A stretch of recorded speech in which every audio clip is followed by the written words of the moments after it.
have announced the birth of the baby boy to Kate and William, and to give his views on it, we're joined now by noted royal biographer Robert Lacey. Robert, good morning to you. Good morning to you. What are your thoughts on this momentous occasion? Well, it's a very historic occasion.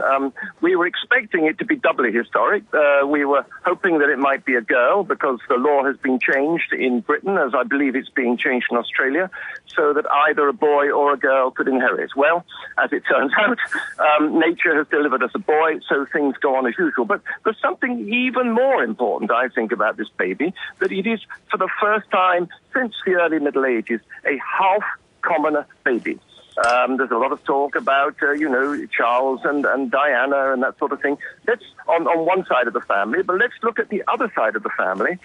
Carol Middleton's parents, her mother, the grandmother of the new baby, Carol Goldsmith, she was born, an air hostess, married, fell in love with James Middleton, a businessman working out in the Middle East.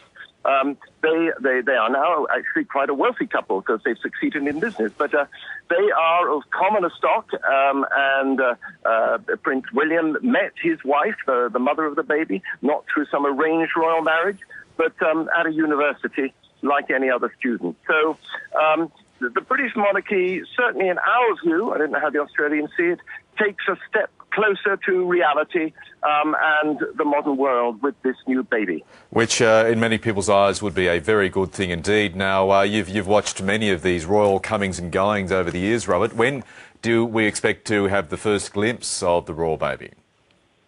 Well, it could be as early as tomorrow. It's now dark in London. It's sort of 9:30. The lights are dimming at the palace. When it came to Diana and her baby William, she was out the very next day. And so that's quite a possibility. They'll be going to the little cottage they've got in the grounds of Kensington Palace called Nottingham Cottage. Their royal apartments won't be ready for them properly until September.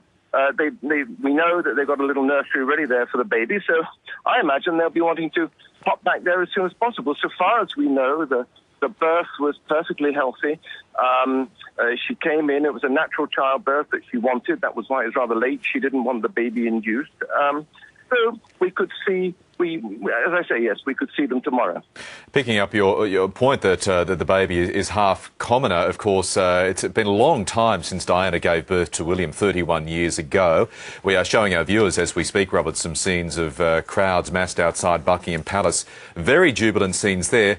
But what's your take on how the royal baby and indeed the future prospects of the monarchy sit with the general British public 31 years on?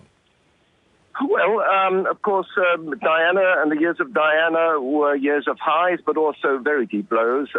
21 years ago, we were talking about the so-called annus horribilis, when there were 3 royal divorces or separations, including that of Charles and Diana, with Fergie being discovered having her toes sucked by a lover and the Windsor Castle being burnt down. The royal family seemed at a nadir then. It went even lower with the death of Diana and the very faulty initial response by the palace to that emergency.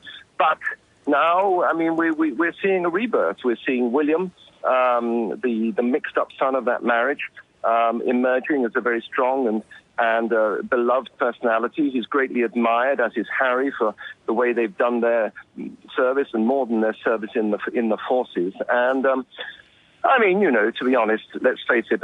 These moments of human emotion, births, engagements, marriages, they are always the moments that bring a royal family closest to the people, and thus are moments of high popularity. What happens when this little boy turns out to be an absolute delinquent with rings to his nose in his teens, and what we think of that, who knows? But that all lies in the future. Yeah, it does indeed. We don't know which way it's going to turn out. Robert, somebody who is just as excited, if not arguably in some senses more excited than William, is his dad, Prince Charles. He's put out a statement where he talks at length about his joy at becoming a grandfather. How will he take that role?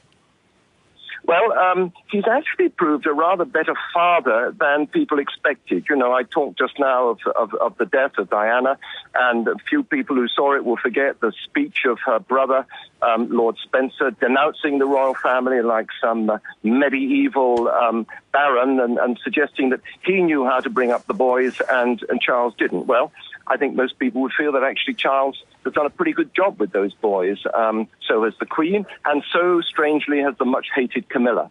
Camilla's the stepmother to these boys. She's now the step-grandmother to this new baby. And I think it's going to contribute to the rehabilitation of Charles and Camilla as well. Robert Lacey, royal biographer, we really appreciate your time this morning. Thanks for your insights. Thank you very much. And you've got your own heir there to celebrate, just as we have.